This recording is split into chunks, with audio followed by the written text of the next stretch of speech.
कोई सुविधा नहीं, कोई फैसिलिटी नहीं, कोई आर्मी नहीं, कोई પોલીસ નહીં। જ્યારે મોટા મોટા નેતા આવે કોઈ વીઆઈપી માટે પાછળ કેટલી ગાડી ઉપર હેલિકોપ્ટર શેનાથી હાલે છે? ટેક્સ પે કરે છે એના ઉપર નથી। વીઆઈપી માટે જે સર્વિસ છે એ આ લોકો માટે કેમ નથી? હું નીચે આર્મી કેમ્પમાં ચિલ્લાઈને કહેતી હતી કે ઉપર કેટલા લોકો જખમી છે, તમે લોકો જલ્દી કંઈક કરો।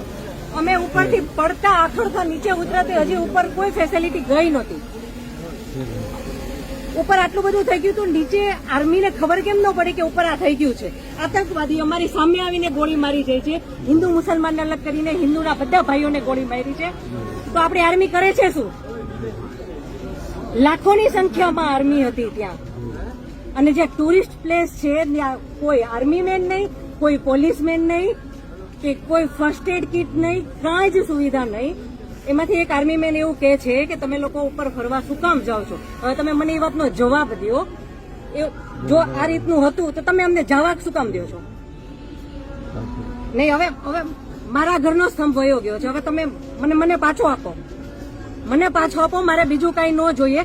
આજ પછી કોઈ દિવસ કોઈ વોટ જ નહીં કરતા। જો આપણી ગવર્મેન્ટને પોતાની જ સુવિધા રાખવી છે, તમારા પાછળ કેટલા વીઆઈપી હોય છે, કેટલી ગાડીઓ હોય છે, તમારો જીવ છે, આ ટેક્સ પે કરે છે એનો જીવ નથી?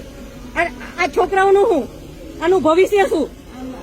આને ડોક્ટર બનાવી છે, આને એન્જિનિયર બનાવો છો, હું કઈ રીતે બનાવીશ?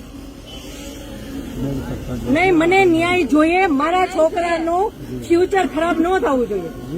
આટલા વર્ષની સર્વિસમાં એને ટેક્સ તમે કટ કરીને તમે સેલરી આપો છો ને, અને ઉપર જતા અમે કઈ પણ વસ્તુ ખરીદીએ છીએ, ક્યાંય જઈએ છીએ, ફરીથી ટેક્સ, ટોલ ટેક્સ, બધા ટેક્સ તમે અમારી પાસેથી લ્યો છો।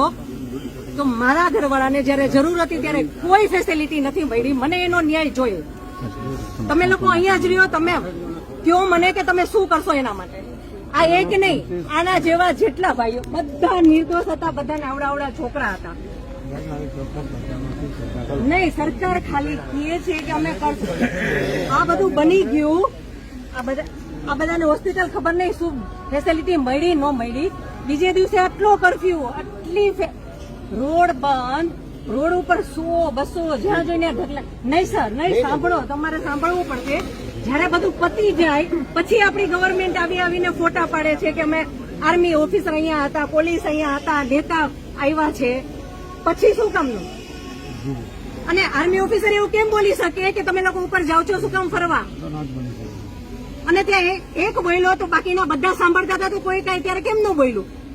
અમે ત્યારે એમ બોલ્યા કે આર્મી મુર્દાબાદ કે આર્મી હાય હાય, તો અમને પકડીને કેમ અંદર ફેંકી દે છે?